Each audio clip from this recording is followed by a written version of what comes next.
I've told myself 100 times not to think about that night. But even now, years later, I can still hear the sound. That faint knocking beneath the floorboards. It was the summer of 2019, and I just bought an old farmhouse out in the Texas Panhandle. I wanted quiet, solitude, a fresh start after a messy divorce and a lifetime of city noise. The property was cheap, too cheap in hindsight, but I convinced myself it was because it needed repairs. The house sat alone on 40 acres of dry land, surrounded by wheat fields that whispered whenever the wind shifted. Nearest neighbor was almost 2 miles away. Perfect, I thought. Nobody around, no traffic, just me and the open sky. The first few days passed quietly. I fixed loose shutters, replaced broken floorboards, and started clearing the barn out back. At night, I'd sit on the porch with a beer, listening to the cicadas hum under a blanket of stars. It was exactly the peace I'd been searching for, until the knocking started. Night 1. It was late, maybe around 1 a.m. when I heard it for the first time. A soft, rhythmic tapping coming from directly beneath the living room floor. Knock, knock, knock. At first, I thought it was pipes, maybe the old plumbing settling, but the sound didn't match. It wasn't random. It had timing, almost deliberate. I grabbed a flashlight and went down into the crawl space beneath the house. Nothing, no animals, no loose boards, just compact dirt and the smell of mildew. I told myself I was imagining it. Went back upstairs, laid down. That's when I heard it again, this time louder. Knock, knock, knock. Only now it was directly below my bedroom. Night 2. The next night, the sound came earlier. I tried recording it on my phone, but when I played it back, there was nothing but static. No knocking, no background hum, just silence. I started asking around the next day. Went into town, talked to the old guy at the hardware store. When I told him where I lived, he went quiet, just stared at me like I'd said something terrible. "You bought the Harlow place," he said finally. I nodded.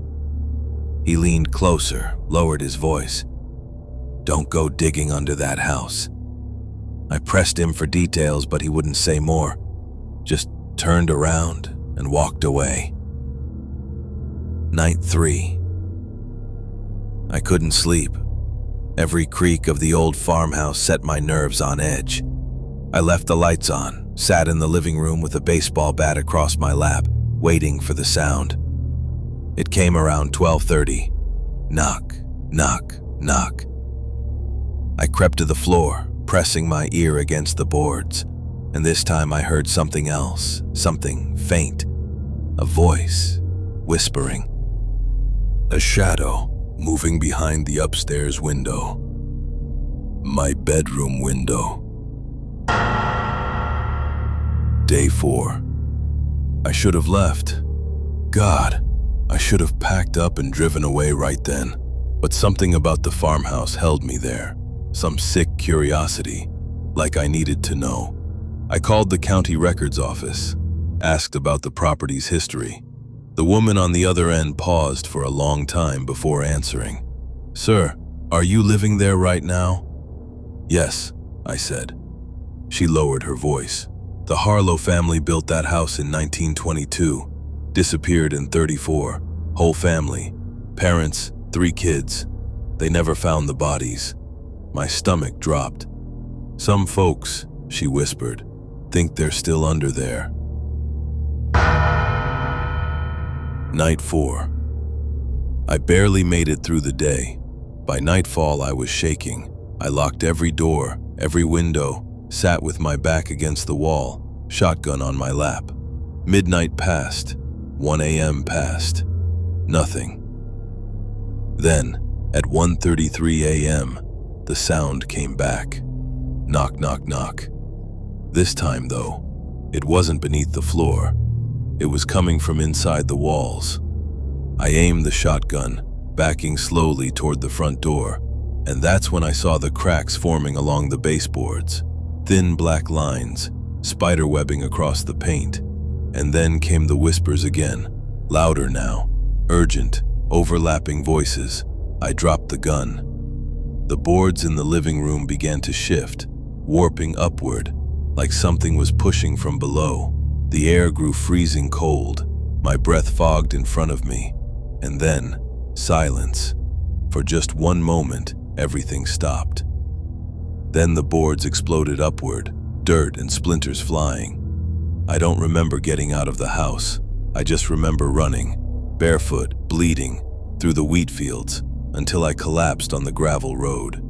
The sheriff found me at sunrise, took me back to the property. But when we got there, the house was gone, not destroyed, not burned down, gone. Just an empty patch of dirt where the foundation had been. Sometimes, late at night, when I close my eyes, I still hear it. Knock, knock, knock. And I know, whatever was under that farmhouse isn't done.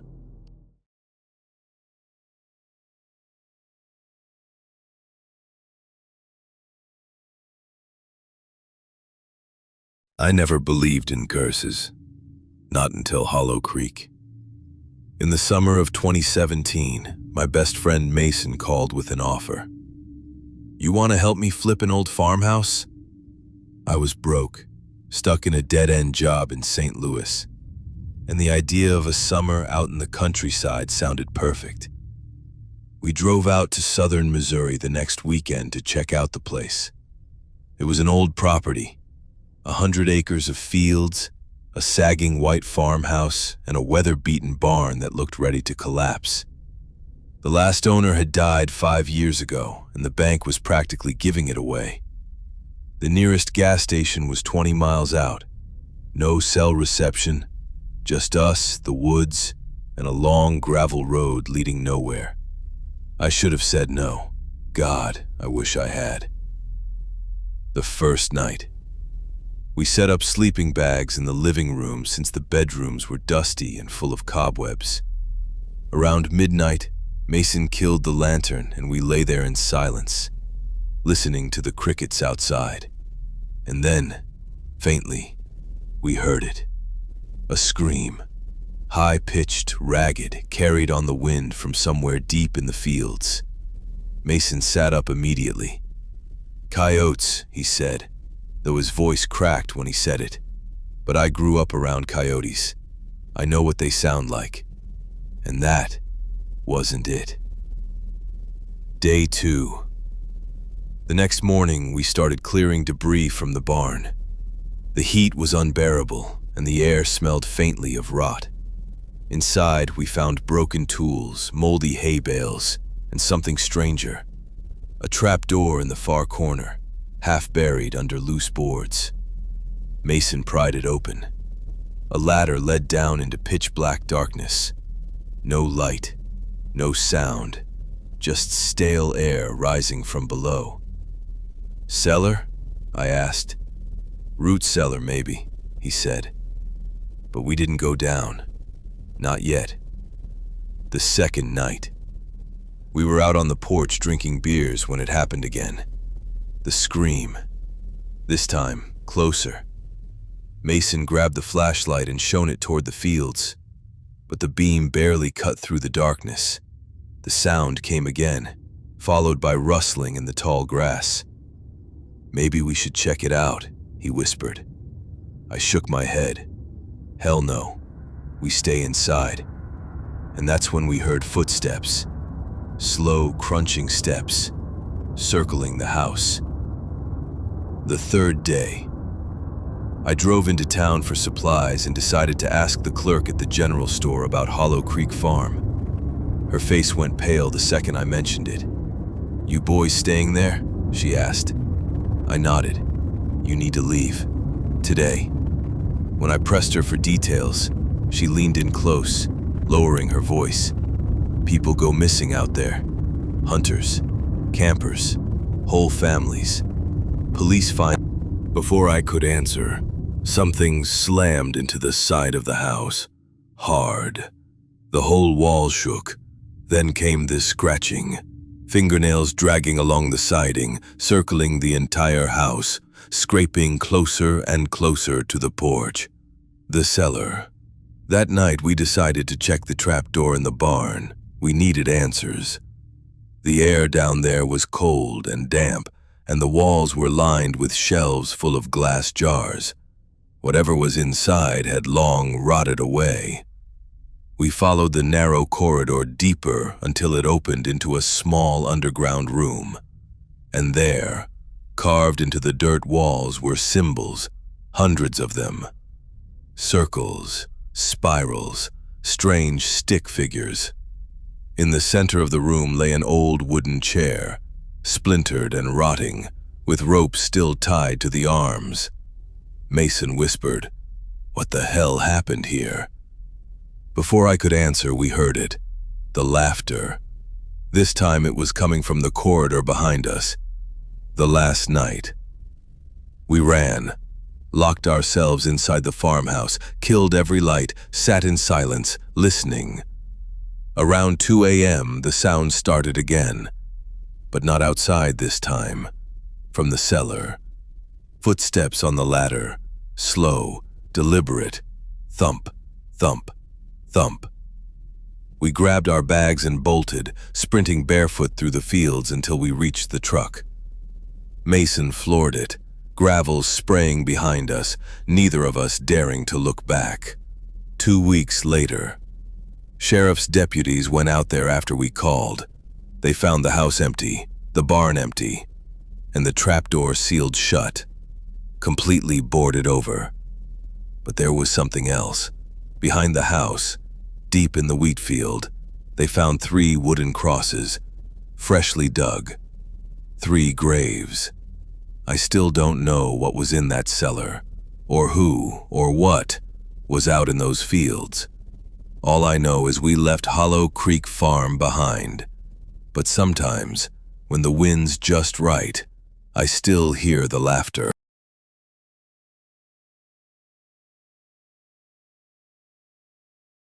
I've never been the kind of person to believe in hauntings, but Black Hollow changed that forever. In 2015, I took a seasonal job helping maintain abandoned properties in rural Wyoming. Most of the places were simple: empty barns, foreclosed houses, land the bank wanted to sell off. But when I got assigned to Black Hollow Farm, something felt wrong the moment I saw the name on the paperwork. The farm sat 20 miles off the nearest highway, at the end of a winding dirt road swallowed by cottonwoods. The house itself was old, built in the early 1900s, with paint peeling from the siding and broken shutters creaking in the wind. The barn leaned dangerously to one side, and the surrounding fields were overgrown, hiding most of the fence line beneath tall, brittle weeds. I parked my truck, grabbed my tools, and headed up the cracked stone steps. The front door stood half open, swaying slightly, and though it was midday, the air inside was cold enough to see my breath. I told myself it was just poor insulation. That's what I kept telling myself. I spent the first hour clearing debris from the kitchen and dining area, sweeping up glass from shattered windows, and dragging fallen beams into a corner. As I worked, I kept catching faint sounds, something shifting upstairs, quick and light, like footsteps. Every time I looked up, it went silent. I called out once, "Hello? Anybody here?" But the house swallowed my voice and gave nothing back. Around early afternoon, I walked the perimeter of the property. Behind the barn, I found something strange. 3 fence posts standing close together, each topped with what looked like old rope bindings. The earth beneath them was uneven, as if it had been dug up and refilled too many times. I tried not to think about it, By dusk, I'd finished hauling out most of the trash and decided to check the upper floor. The staircase groaned beneath my weight, and every step kicked up dust. At the end of the hallway, I found a bedroom that must have belonged to a child. There were faded drawings still taped to the wall, stick figures, a family, and something else drawn above them, looming large and black, with no face and too many arms. A shiver ran through me. I snapped a picture with my phone and turned to leave. That's when I heard the first sound behind me, a soft, deliberate knock on the wall. Not random, not an echo. One single knock. I spun around, nothing there. I slept in my truck that night, parked under a dying oak tree by the gate. Every creak of the house carried into the night, and somewhere between exhaustion and paranoia, the furniture I'd stacked neatly in the corner the day before was scattered across the floor. Heavy oak chairs flipped upside down. The fallen beams I'd dragged aside were standing upright, leaning in a perfect circle against each other like a wooden cage. I didn't touch them. I just stepped back, heart hammering, and reached for my phone. No signal. I decided to wrap things up quickly and head back to town, but as I gathered my tools, a sound came from upstairs. Slow, deliberate footsteps, pacing from one end of the hall to the other. I shouted up, "Hello?" The footsteps stopped, and then they started coming down the stairs. I ran for the front door, nearly tripping over my own boots, but when I reached the porch, the air outside had changed. The wind had stopped. The cicadas were silent. Even the leaves hung perfectly still, as if the entire world had frozen. Behind me, the last step creaked. I turned. Nothing there. I don't remember locking the door, but somehow I ended up sitting on the hood of my truck, staring at the farmhouse as the sun dipped behind the trees. Every instinct in me screamed to leave, but I couldn't. Something about that house felt like it wanted me to stay. That night, I slept in the truck again, or at least I tried to. Around midnight, I woke to the sound of tapping, light rhythmic taps on the driver's side window. I froze. Slowly, I turned my head. Nothing there. And then, from the direction of the barn, came a faint creak, like old hinges straining under weight. I grabbed my flashlight and pointed it toward the barn doors. They were wide open. I swear I'd locked them earlier. I decided to leave the next morning. I packed up my tools, slammed the tailgate shut, and walked up to the porch one last time to grab my inspection notes. That's when I saw them. Handprints. Small, muddy handprints smeared across the inside of the glass windows, leading upward, higher than any child could reach. I bolted for the truck, threw it into reverse, and tore down the dirt road, gravel spitting under my tires. I didn't look back until I hit the highway. 2 weeks later, I got a call from my supervisor. "You didn't finish your report on Black Hollow," he said. I told him what I saw. The sounds. The handprints. He was silent for a long time, then finally said, "You shouldn't have gone inside." Confused, I asked why.